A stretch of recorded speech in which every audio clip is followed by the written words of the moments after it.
Hello बच्चों, let's read the following question. Statement 1. When a circuit having large inductance is switched off, sparking occurs at the switch. अगर एक circuit में जिसमें बहुत large inductance है उसको क्या कर दिया गया, स्विच ऑफ किया गया तो स्पार्किंग अकर करेगा. Statement second says EMF induced in an inductor is given by epsilon is equals to L di upon dt. अब यहाँ पे di upon dt मैग्नीट्यूड में है तो EMF भी मैग्नीट्यूड में लिया गया है. हमें A से D तक एक ऑप्शन सेलेक्ट करना है. A, statement 1 is true, statement 2 is true and statement 2 is correct explanation for statement 1. Statement 1 and 2 दोनों true हैं and statement 2 जो है वो 1 को correct explain करता है. Second, statement 1 is true, statement 2 is true and statement 2 is not the correct explanation of statement 1. Statement 1 and 2 दोनों true हैं but जो statement 2 है वो 1 को correct explain नहीं करता. C, statement 1 is true and statement 2 is false. And D, when statement 1 is false and statement 2 is true. First of all, we will talk about the key concept of the question. इस question में use key concept क्या है? जब एक coil में से current pass कर रहा है, coil में से current pass करता है, तो उस करंट की वजह से क्या होता है, मैग्नेटिक फील्ड होता है. उस करंट की वजह से मैग्नेटिक फील्ड होता है जो उस कॉइल के साथ क्या होता है, लिंक होता है.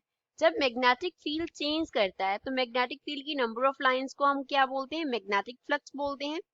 मैग्नेटिक फ्लक्स, तो मैग्नेटिक फील्ड चेंज किया मींस मैग्नेटिक फ्लक्स भी चेंज किया. तो जब करंट चेंज हुआ कॉरेस्पॉन्डिंगली क्या चेंज हुआ, magnetic flux. And change in magnetic flux क्या कॉज करता है, इंड्यूस कर देता है EMF को, इंड्यूस करता है EMF को. एंड अगर हम लेंजेस लॉ अप्लाई करें, लेंजेस लॉ अप्लाई करें तो अकॉर्डिंग टू लेंजेस लॉ जो EMF इंड्यूस होता है, इंड्यूस्ड EMF वो क्या करता है, इस डायरेक्शन में इस तरह से क्या होता है, इंड्यूस होता है कि उसकी जो डायरेक्शन है वो अपोज करती है उस कॉज को जो कॉज उसे चेंज कर रहा है. कॉरेस्पॉन्डिंगली जो इंड्यूस्ड EMF होगा वो क्या करेगा, अपोज करेगा चेंज ऑफ करंट को, चेंज ऑफ करंट को. करंट जिस डायरेक्शन में चेंज हो रहा होगा उसको क्या करेगा, इंड्यूस्ड EMF अपोज करेगा.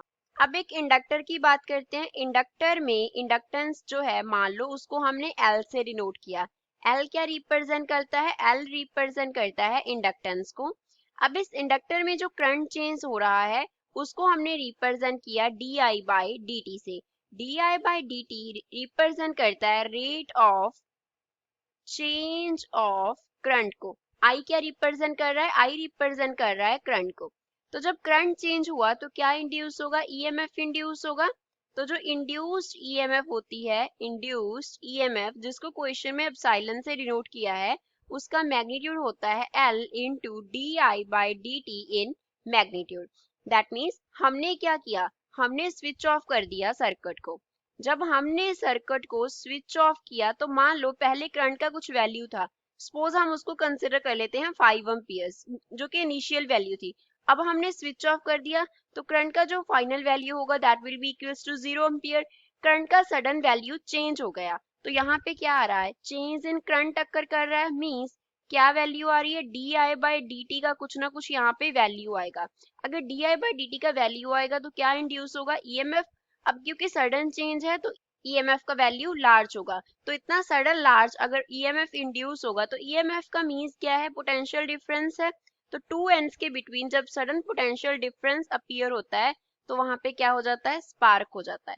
तो पोटेंशियल डिफरेंस की वजह से वहां पे क्या कर किया, स्पार्क अकर किया. अब स्टेटमेंट 1 में बोला था अगर लार्ज इंडक्टेंस है और हम सर्किट को स्विच ऑफ कर रहे हैं तो स्पार्किंग अकर करेगा. That is true. Second statement ने हमें फॉर्मूला दिया कि करंट का जो चेंज हुआ due to switch off, due to जब हमने सर्किट को स्विच ऑफ किया तो उसकी वजह से क्या इंड्यूस हुआ, EMF इंड्यूस हुआ. तो statement 2 is true, statement 1 is true and statement 2 is the correct explanation for statement 1. सो ए क्या है इसका करेक्ट आंसर है. I hope you understood well. Thanks.